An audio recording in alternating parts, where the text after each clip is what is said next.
এবং এই জিপি থেকে বিভিন্ন লাইনে উৎকোচ ল হয়েছে। লওয়ার কারণে গতকালকে ফাতাকান্দি থানায় 8টা মোকদ্দমা ফাইল হয়েছে বান্দরবান জিপির প্রাক্তন সভাপতি আব্দুল বাসিতের উপরে। বান্দরকোনা দুর্নীতি দমন কমিটি 8টি মামলা দায়ের করল প্রাক্তন সভাপতি আব্দুল বাছিতের উপর। বৃহস্পতিবার রাতে ইরালিগুল বাজারে এক সংবাদ সম্মেলনে ডেকে দমন কমিটির কর্মকর্তাগণ আব্দুল বাছিতের উপর একের পর এক অভিযোগ করে বলেন, বান্দরকোনা জিপির উপনির্বাচনে দক্ষিণ করিমগঞ্জ সমষ্টির বিধায়ক সিদ্দিক আহমেদ এবং AIUDF দলের সমর্থনে জিপির মানুষেরা দুহাত ভরে ভোট দিয়ে সভাপতি নির্বাচিত করেছিলেন। ভোট বৈতরণী পার হওয়ার পরই আপাতমস্তক দুর্নীতিবাজ আব্দুল বাছিত বিভিন্ন প্রকল্প উধাও করে টাকা আত্মসাৎ করার জন্য উঠে পড়ে লেগেছেন। দমন কমিটির সভাপতি তথা পাথারকান্দি ব্লকের প্রাক্তন সভাপতি আব্দুস সাত্তার বলেন, প্রাক্তন সভাপতি আব্দুল বাছিত জিপির বিভিন্ন ধরনের কাজে আবার দুর্নীতি করে উন্নয়ন স্তব্ধ করে দিয়েছেন। আর দক্ষিণ করিমগঞ্জ সমষ্টির বিধায়ক সিদ্দিক আহমেদের কাজের খতিয়ান তুলে ধরে বাহবাহ কুড়াচ্ছেন। কমিটির পক্ষ থেকে ইতিমধ্যেই জেলাধিপতি, জেলা চিফ এক্সিকিউটিভ আধিকারিক, পাথারকান্দি ব্লকের আধিকারিকের নিকট স্মারকলিপি প্রদান করা হয়েছে। কিছুদিনের মধ্যেই দুর্নীতিবাজ আব্দুল বাছিতের কর্মকাণ্ডের শাস্তি পাবে। দুর্নীতি দমন কমিটির উপসভাপতি আব্দুল হামিদ ক্ষোভের সঙ্গে বলেন, বান্দরকোনা জিপির দুর্নীতি কোনো সীমা নেই। আবাস যোজনার কালভার্ট, শ্মশান নির্মাণ, প্ল্যান্টেশন, অরুণোদয় পাইয়ে দেওয়ার ক্ষেত্রে মানুষের কাছ থেকে উৎকোচ নিয়েছেন আব্দুল বাছিত। এইসব হিতাধিকারীরা পাথারকান্দির থানায় আটক মামলা দায়ের করেছেন। আরও কারা হিতাধিকারী? আগামী বিরাট ক্ষেত্রে দুর্নীতি। অঙ্গনাদি কমিটিকে অন্ধকারে রেখে লক্ষ লক্ষ টাকার অনুদানের মাত্র 15,000 টাকার কাজ করে সম্পূর্ণ টাকা আত্মসাৎ। আপাতমস্তক দুর্নীতিবাজ আব্দুল বাছিতের কর্মকাণ্ডের ফল পেতেই হবে। পরিতোষবাবু বলেন, বিগত পঞ্চায়েতের সময় তাদের গোপালজি আশ্রমের কয়েক লক্ষ টাকা বরাদ্দ করা হয়েছিল, কিন্তু আব্দুল বাছিতের সময় সেই বরাদ্দকৃত উধাও হয়ে গিয়েছে। কমিটির আরেক উপসভাপতি আব্দুল কাসিম বলেন, বিগত 2020 সালে ইসলামিক সম্মেলনের অবশিষ্ট 1,27,000 টাকা সভার সিদ্ধান্ত অনুযায়ী আজ অবধি সেই কমিটির সভাপতির হাতে জমা দেননি। বর্তমানে তিনি মিথ্যা বিবৃতিতে এই মানুষদেরকে বোকা বানানোর চেষ্টা করেছেন আব্দুল বাছিত। এদিন কমিটির প্রত্যেক পদাধিকারীগণ অন্যায়ের বিরুদ্ধে জিপির মানুষেরা এগিয়ে আসার আহ্বান জানান।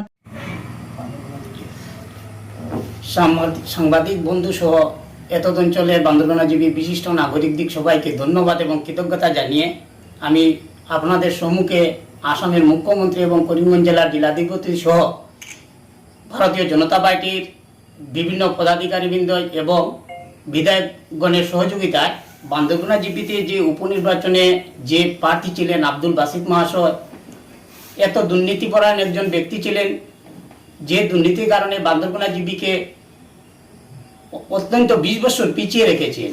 যাহার দুর্নীতির প্রথম একটি পদক্ষেপ আমি আপনাদের সম্মুখে তুলে ধরছি। যিনি বান্দরকোনা জিপিতে আমাদের প্রত্যেকের জানা একটি আশ্রম আছে, যে আশ্রমটির নাম হয়েছে গোবিন্দজির আশ্রম। সেই আশ্রমে 2020 এবং 21 সনে একটি বাউন্ডারি ওয়াল স্যাংশন করা হয়েছিল।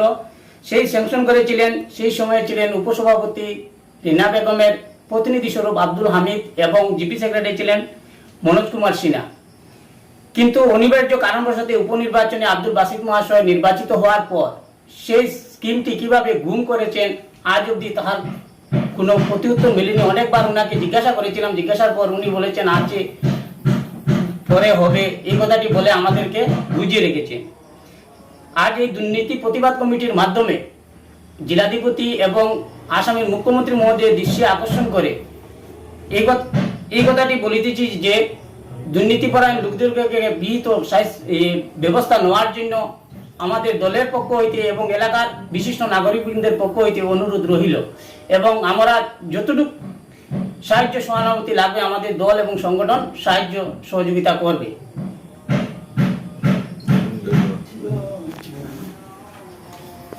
আমরা বান্দরকোনা জিপির মাঝে 29 ফেব্রুয়ারি 2022 ইংরেজিতে বিষয়ভিত্তিক ইসলামিক একটা সম্মেলন করা হয়েছিল। এই সম্মেলনও আমরা সাদা কালেকশন করিয়া এটা ফান্ড রেডি করা হয়েছে। আর সাদা কালেকশন করতে সময় একটা কমিটি বানানো হয়েছে।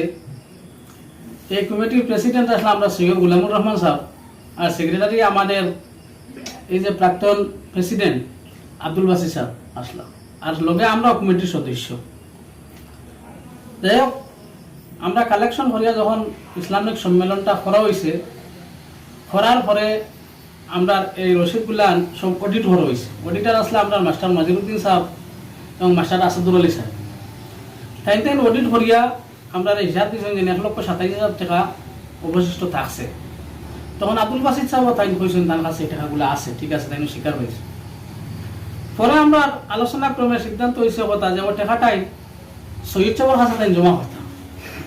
আর যখন আমরা এই হিসাব কিতাবটা আইছে তখন আসলে বর্ষার দিন, যে শুকনার সিজন আইলে এই জিপির পশ্চিম দিকে হয়েছে এই সম্মেলনটা, পূর্ব দিকে আরেকটা সম্মেলন আর একটু কালেকশন করিয়া মানে লাগে যদি ফুরাইয়া আর একটা সম্মেলন করা হইব ওরকম বড়ভাবে। কিন্তু ও 2020 ইংরেজির তাকি লইয়া আজকের দিন পর্যন্ত আব্দুল বাসিত এই পয়সাটা সৈয়দ সাহেবের কাছে দিছুন না দিয়া কোনো মানুষে কিছু মানুষে যদি তাদের জিজ্ঞেসেন পয়সার খবরটা কিতো হয়েছে, তাই কইছেন সৈয়দ সাহেবের কাছে দিলেইস। মানুষের প্রতারণা করছেন, দুঃখা বাজে করছেন, সৈয়দ সাহেবরে অসম্মানী হয়ে যাব করছেন। মানুষের সৈয়দ সাহেবরে এই শর্মে এই সম্মানীয় মানুষ হিসাবে যেন আপনার কাছে টাকাটাই নাইছে আর আপনি ওগুলো একটা ব্যবস্থা নেই কেন যেখানেই চাই না ওখানে বইয়া ও মাঠটা যখন কিছু একটু ছাউ রয়েছে, ছাউ হওয়ার পরে সৈয়দ সাহেবের দ্বারস্থ হয়েছে। সৈয়দ সাহেবের দ্বারস্থ হওয়ার পরে সৈয়দ সাহেব ওই যখন রিটার্ন দিয়েছেন যে তার কাছে কোনো পয়সা বাসিতে আব্দুল বাসিতে জমা দিছে না, অথচ তাই বারবার তারা কইসই সে দিছে না, তাই রিটার্ন দিছে। ও এর কারণে এরপরে আর তো কোনো পথ নাই, সেই টাকাটা আত্মসাৎ করে লিছে বোঝা যাক। যার ধরুন গত কালকে পাত্রহান্দির থানার আমি ও কমিটির পক্ষ থাকিয়া দেশবাসীর পক্ষ থাকিয়া, অথচ এই কমিটিটা যখন এই প্রোগ্রামটা যখন হয়েছে কালেকশনের মাঝে সবচাইতে বেশি বড় ভূমিকা আমরা আসলো, আমরা সবচাইতে বেশি বড় মানে কালেকশন করছি।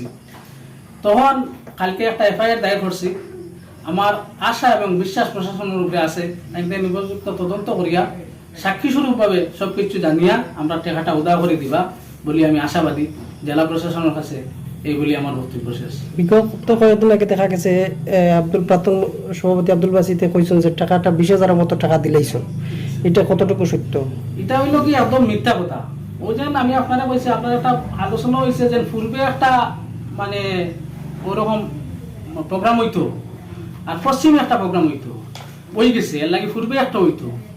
পূর্বে এখানে একটা সংস্থা একটা প্রোগ্রাম করছে, তাই তার ব্যক্তিগত তহবিল তাকে তাই দিছই। ইভেন গত কালকে রাত্রে সৈয়দ সাহেবের লগে আমার আলোচনা হয়েছে, সৈয়দ সাহেব আমি এখানে আসলাম সিরাজ স্যার, তাই কইছেন যে এই টাকা 20,000 কিন্তু হে তার ব্যক্তিগত তহবিল থেকে দিছে, কইছে আমরা এটা কিন্তু দিবার কথা না, অত এটা মিথ্যা ভিত্তি।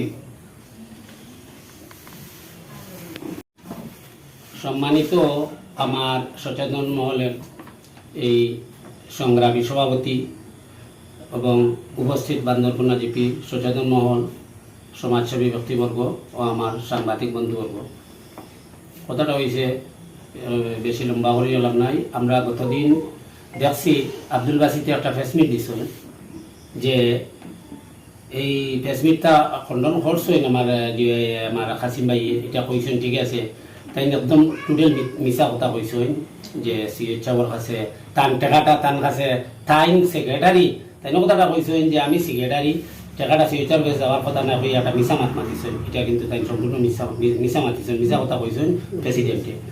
আচ্ছা, আর একটা কথা হইল গিয়া রিয়া তাই কইছেন যে এই অঙ্গনওয়াড়ি সেন্টার যেগুলো আছে প্রত্যেকটা অঙ্গনওয়াড়ি সেন্টারও টোটাল 5-7 হাজার টাকার কাজ করিয়া রিয়া সম্পূর্ণ টাকা উদাও এবং আত্মসাৎ করছে। করতে সময় গতদিন আপনার মিডিয়ার সামনে তার বাড়ির সম্মেলনও কইছেন যে তাই কমেডির এত টাকা দিছ। এত মিথ্যাবাদ, এত মিথ্যাবাদী, এত মিছা কথা আপনারা প্রমাণ করতে পারেন এবং কালকে পুলিশ প্রশাসন আইব, আইলে এটা ইনকোয়ারিতে আমরা তদন্ত করাইব যে টোটালি কোনো সেন্টারও কোনো একটা কমিটিয়ে জানে না। আমি একজন ওয়ার্ড মেম্বার, আমার ওয়ার্ডর কমসে কম আমার ওয়ার্ডও অটোমেটিক আমি 2টা সেন্টার আছে, 2টা সেন্টারও আমি তো অটোমেটিক সরকারি গাইডলাইনে আমি তো কমসে কম সদস্য আছি। আমি তো জানি না প্রেসিডেন্ট যাই না আছেন আব্দুল জলিল আমার 23 নম্বর অঙ্গনওয়াড়ি সেন্টারও 1,35,000 টাকার কাজ স্কিম 15,000 টাকা কম বেশ 15,000 টাকা কম হইব, বেশ হইতো না, কাজ হয়েছে, বাকি সম্পূর্ণ টাকা উদাও। যার কারণে সম্পূর্ণ এই যে মিছা গতদিন যে তার বাড়ির যে আপনারা মিডিয়ার সামনে যে স্টেটমেন্ট দিয়েছেন সম্পূর্ণ মিথ্যা এবং ভিত্তিহীন। ও কথাটাও আমার মানে আমরা বরদাস্ত করতাম পারি না যে মিশা কথাগুলো গতদিন যে তার বাড়ি যেগুলো কইছে সম্পূর্ণ মিথ্যা। এবং আমার পরিতোষ ভাইয়ে যেটা কইছে এটা এই গোবিন্দজি আশ্রম এটা জানোই, এটা আমার এই বান্দরকুনা জিপি কৃষ্ণেন্দু পালয়ে আমার কইছেন তুমি যে কোনো ভাই তুমি প্রেসিডেন্ট হইছো, তুমি আমার একটা স্কিম দেও আমার হিন্দু মাইনরিটি কেন বান্দরকুনা জিপি লাগি তুমি ওই স্কিমটা দেও। আমি ওই স্কিমটা লগে লগে দিছি, দেওয়ার সাথে সাথে ওই স্কিম সেক্রেটারিও সই দিয়া যায় লগে লগে কৃষ্ণেন্দু পাল যে বিধায়ক কৃষ্ণেন্দু পাল বিধায়ক যে সেক্রেটারি কইছেন গোবিন্দজি আশ্রমের একটা স্কিম দেও। গোবিন্দজি আশ্রমের স্কিমটা দেওয়া হয়েছে, দেওয়া হওয়ার বাদে সেক্রেটারি সই আছে, আমার মিসেসের সই আছে, ওই স্কিমটা উদাও করে লাইছে আব্দুল বাসিতে। আজকে এই স্কিমটার কোনো পাত্তা নাই। কত টাকার স্কিম? 2 লাখ টাকা, 2 লাখ টাকা স্কিম সম্পূর্ণ উদাহরণ সব কিতা হয়েছে জানিও না, কোনো পাত্তা নাই স্কিমগুলো এখন। এরকম জিপি তার আছেন?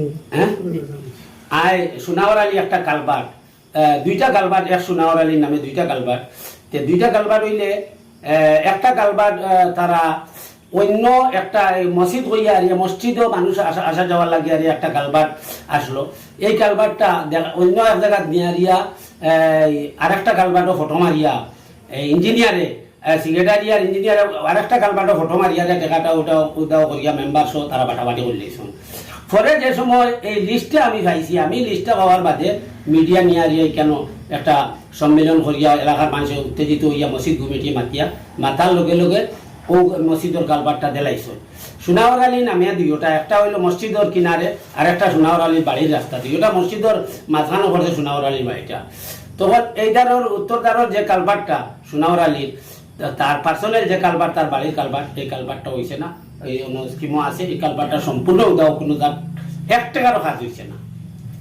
1,98,000 টাকার কালবার ইলা আরো ভাড়া আছে। এটা আর আমরা একদম মানে চাক্ষুষিক ধরা পড়ছে এই কালবারটা। গতিকে এটা আমরা আগামীকালকে এটার কেস করবো, এটার কেস হইব। আর এই অঙ্গনারী গুন্তরও কেস হইব আগামীকালকে। এ পর্যন্ত কয়টা মামলা হয়েছে? মামলা এ পর্যন্ত 8টা হয়েছে। আর বাকি আজকে আমার সভাপতি যে ডিসির যে কমপ্লেন দিয়েছে আগুন প্রায় মামলার সমতুল্য আমরা রেসপন্স পাইছি। এরকম হইব আগুন। বাকি বলি গতদিন আমরা বান্দরগুনা জিপির সর্বস্তরের নাগরিক লইয়া যে প্রতিবাদী সভা বসলাম, সভাত আমরা দুর্নীতি দমন একটা কমিটি গঠন করিয়া দিয়েছিলাম। বান্দরগুনা জিপির যে যে দুর্নীতি হয়েছে ও দুর্নীতির প্রতিবাদী একটা কমিটি গঠন করছিলাম। কমিটির প্রেসিডেন্ট হইলা আব্দুল সত্তার মহাশয়, প্রাক্তন এপি সভাপতি, আর সেক্রেটারি হইলা বান্দরকুনা জিপির প্রাক্তন জিপি সভাপতি মতিউর রহমান মহাশয়। এই কমিটি বানাইয়া দেওয়ার পরে কি কি কাজ করছেন, কমপ্লেন বা কিছু কাজ আছিল কিতা করছেন, আজকে আমরা প্রতিবাদী কমিটির সভাপতি আপনাদের সামনে বক্তব্য রাখবো।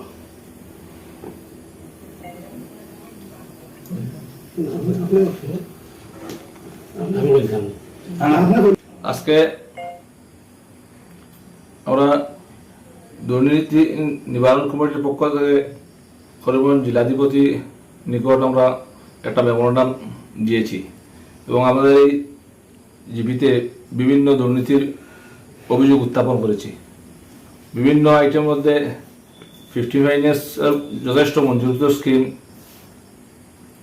কোনো স্কিম এরকম আছে টোটালি প্র্যাকটিক্যালি 1 টাকা ইউটিলাইজেশন সমস্ত টাকা উড্র হয়ে গেছে। কিছু স্কিমও 10% 20% খারাপ হয়েছে। প্ল্যান্টেশনের কিছু স্কিম আছে কোনো 100% উড্র হয়ে গেছে, 1 টাকাও ইন্ডিভিজুয়াল বেনিফিশিয়ারি পাইছে না। কিছু প্ল্যান্টেশনের 1 লাখ টাকা 90,000 95,000 টাকার স্কিমের মধ্যে 5,000 7,000 টাকা বেনিফিশিয়ারি দেওয়া হয়েছে, বাকি টাকা উড্র করা হয়েছে। এরপরে আবাস প্লাস PMOI থেকে যথেষ্ট উৎকৃষ্ট হয়েছে, লইয়া PMOI বা আবাস প্লাস ফাইয়া দেওয়ার নামে টাকা লওয়া হয়েছে, কিন্তু এর নামে কোনো মঞ্জুর হয়েছে না বা কোনো স্কিম আইছে না। এবং এই জিপি থেকে বিভিন্ন লাইনে উৎকৃষ্ট লওয়া হয়েছে। লওয়ার কারণে গতকালকে ফাতাকান্দি থানায় 8টা মোকদ্দমা ফাইল হয়েছে বান্দরবান জিপির প্রাক্তন সভাপতি আব্দুল বাসিতের উপরে। আজকে করিমগঞ্জ জেলাধিপতির নিকট এবং করিমগঞ্জ চিফ এক্সিকিউটিভ অফিসার জেলা পরিষদ করিমগঞ্জ ব্লক ডেভেলপমেন্ট অফিসার মহোদয়ের নিকট এই কমিটির পক্ষ থেকে বান্দরবান জিপির পক্ষ থেকে মেমোরেন্ডাম দেওয়া হয়েছে। প্রত্যেকজন আধিকারিককে হয়েছে যে উপযুক্তভাবে ইনকোয়ারি হইব, ইনকোয়ারির মাধ্যমে দোষী যারা তারা শাস্তি দেওয়া হইব, এটা আমরা তারা আশ্বস্ত করছি। এবং ফাতাকান্দি থানাতে যে এফআইআর দেওয়া হয়েছে দুর্নীতিবাদ প্রেসিডেন্টের বিরুদ্ধে, আগামীকাল তা ইনকোয়ারি করা হইব, পুলিশ তদন্ত নামব। আমরা 100% আশাবাদী প্রশাসনের লাইনে যে তদন্তের মাধ্যমে দোষীদের চিহ্নিত করিয়া অ্যাকশন নেওয়া হইব।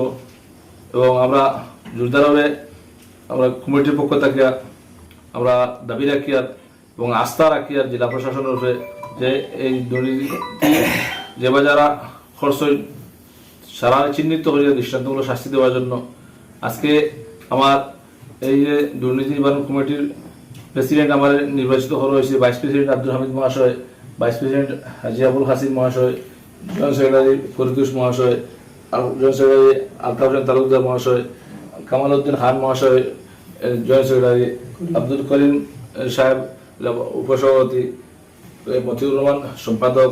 আমরা 135 জনের একটা সাধারণ কমিটি বানিয়ে দেওয়া হয়েছে। এই কমিটি আমরা এই দুর্নীতির প্রতিবাদী কাজ চালাই যাই এবং আমরা এই আশাবাদী এই অল্প সময়ের মধ্যে এই দুষ্কৃতি যারা তারা চিহ্নিত হয়ে শাস্তি দেওয়া হইব। এবং এই সংগ্রাম আরম্ভ হওয়ার থেকে অনেক টাকা উৎকর্ষ হয়েছিল, অনেক টাকা রিকভারি হয়ে আছে, অনেক স্কিমের টাকা রিকভারি হয়েছে, নগদ কিছু টাকা কালেকশন এটাও রিকভারি হয়ে গেছে, আমার কাছে প্রমাণ আছে।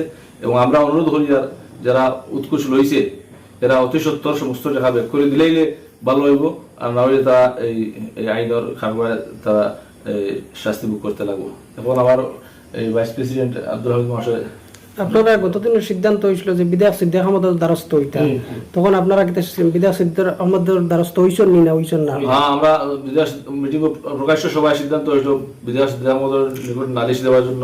আমরা প্রায় 200-250 মানুষের নালিশ দিছি। নালিশ দেওয়ার সমস্ত বিস্তারিত কাহিনী শুনিয়া এই দুর্নীতি শুনিয়া আমি দুর্নীতির যারা লগে নাই, আমি এই দুর্নীতির প্রতিবাদ যারা কতরা আমরা আপনার কমিটির কথা দেশবাসীর কথা আমরা দেশবাসীর লগে আছি, আমি দুর্নীতিগ্রস্ত যারা এরা লোকে নাই, আপনারা আইনি ব্যবস্থা রাখবো, আমি আমাদের সাহায্য করব, মানে বিধায়ক আপনার সহযোগিতা আপনার প্রাক্তন সভাপতি আব্দুল বাসিতে বিগত দিন দেখা গেছে যে তাই যাবতীয় অভিযোগ খণ্ডন করছেন, তার উপরে অভিযোগগুলা খণ্ডন করিয়া কইছেন যে এটা রাজনৈতিক প্রতিহিংসা মেটানির লাগে আপনি জেলা পরিষদ খেলাইতা, তাইনও জেলা পরিষদ খেলাইতা। তো যার রাজনৈতিক প্রতিহিংসা মেটানোর জন্য এই ধরনের পদক্ষেপ নিতে, এই ব্যাপারে আপনার কিতা কইবা? এই যে অভিযোগ খণ্ডন করছে টোটাল মিথ্যা ভিত্তিহীন, আসলে কোনো একটা সদুত্তর দিতে পারছে না। হ্যাঁ, যে তাদের চাইছে মানুষের বুঝ দিত, হচ্ছে অরুণোদয় সাধারণ সভা হয়ে রয়েছে লইয়া 10 তারিখ হয়েছিল রিলিজ আউট করবো। অরুণোদয় টোটাল এমএলএর কোটা, অরুণোদয় যেগুলি দিছে এমএলএর কোটার অরুণোদয় এগুলি তো করাপশন করছে। এখন এমএলএ না তার যদি সাহস থাকে লিস্ট তার বলি প্রমাণ করবো, এটা এমএলএর তোমার কোটার অরুণোদয় হ্যাঁ তার বলি দাবি করছে, এটা মিথ্যা, টোটাল মিথ্যা ভিত্তি। এবং এইটা তো করাপশন করছে। আর এর বাদে হচ্ছে এন্টিগ্রেট বা মডেল জিপির স্কিম, এটা টোটাল রানোয়ার দ্বারা স্কিম আসলো, দক্ষিণ নির্বাচিত আমাদের স্কিমগুলো চেঞ্জ করিয়া অনেক কষ্ট করে বিদায় এন্টিগ্রেট বা অন্যান্য কিছু সিসি ব্লকের সামান্য কারবার সারবার করাইছে, এটাও দাবি করছে তার। এর লাগি এটা মিথ্যা প্রমাণিত হয়েছে। এমএলএ ওইটার রাগান্বিত যে আমার স্কিম হে এটা দাবি করে কি হে যে ফান্ড হইলো ফান্ড করেছে করাপশন, আর এমএলএ স্কিম 72 মাসের বুঝতে স্যার দুই লগিয়া আমি বুড়ো দাঁড়াইবার গত নির্বাচন 2015 আমি কন্টেস্ট করছি, তোমার সামান্য বুটে আমি আসছি। এবার আমার খালাইবার অনেক মানুষই আমার চাপার মানুষের খবর খালাইবার লাগে, এখনো ইলেকশন ডিক্লারেশন দিছে না, জেলা পরিষদ বা জিপি খাটাখাটি ফাইনাল হয়েছে না, এখন আমার খালাইবার ঘোরা আমার খেয়াল নাই। যদি মানুষের চাপ দেয় তখন বুঝে যাইব খালাইতাম কিনা, এটা কোনো চিন্তাধারা আমার নাই। হে দুর্নীতি করছে তারপরে মানুষ বিক্ষুব্ধ কেস বেস ও তোমার অর্থাৎ বাস্তব তোমার এই আমার যে আমি জেলা পরিষদ খেলাইতাম তারা থাকে করছি। হ্যাঁ, জেলা পরিষদ খেলা দূরতা ওয়ার্ড মেম্বার হইতে পারবো, ওয়ার্ড মেম্বার খেলাইতে পারতো জিততে পারতো না। ওইটা ওয়ার্ডে আবার হালাই দেখি লেখে এটা তো আমরা সাপোর্ট করলাম, আমরা দক্ষিণ এমএলএ সাপোর্ট করলাম, আমরা বিভিন্ন দলে সমর্থন করলাম, ইউডিএফের পক্ষ থেকে এজিপির পক্ষ থেকে কংগ্রেসের পক্ষ থেকে সমর্থন করা হয়ে দিচ্ছে। এখন তার এই অস্তিত্ব রয়েছে না, মেম্বার এবার তার এই জনমত নাই, জনমত তার আড়াই দিছে। সামান্য দিন তারা চেয়ার বয়সলে আমরা যেসব মাসে বইয়া মোর সাকাত মুখ লাগাই চুষা আরম্ভ করছে। এখন এই মোর সাকাতে মুখ সুদানি যার নাও আমরা এখন তোমার কেস বেস হরিয়া কমপ্লেন করি খতরা হাবলিকে হরিয়া তারে এখন প্রশাসন খুঁজানি আরম্ভ হয়েছে। ও তোমার এখন জানবা হয়তো করে বিভিন্ন নেতাগুলোর কাছে দৌড়া। আমরা অনুরোধ করবো প্রত্যেক জনপ্রতিনিধি যারা আসেন, নেতৃস্থানীয় লিডার যারা আসেন, এই যে দোষীদের কোনো আশ্রয় দিতে না, আমরা তোমার এলাকার পক্ষ থেকে জিবি পক্ষ থেকে আমরা অনুরোধ করবো প্রত্যেক এমএলএ এমপি বা বিভিন্ন স্তরের নেতাগুলোর কাছে যে সঠিকভাবে তদন্ত করুক এবং বিভিন্ন চোর্সের বিভিন্ন সংগঠন আছে যে ঠিক ঠিক দুর্নীতি করে আমরা সাহায্য করার লাগে আমরা অনুরোধ করবো। আজকে মানে আপনারা যে বিধায়কের অনুমতি সাপেক্ষে মামলা করছেন নি বা জেলা শাসককে নালিশ করছেন নি, বিধায়ক আমরা কইছেন যে তুমি যে আমি দুর্নীতিগ্রস্ত যারা এরা লোক নাই বাসিতে যে এত দুর্নীতি করছে এটা তো আগে আমরা কোনো জানাইছো না, আজকে জানাইছো। আমি আশ্চর্য কত দুর্নীতি করছে। আইনি ব্যবস্থা আমি তোমার পাশে আছি, সাহায্য সহযোগিতা জানা লাগবে।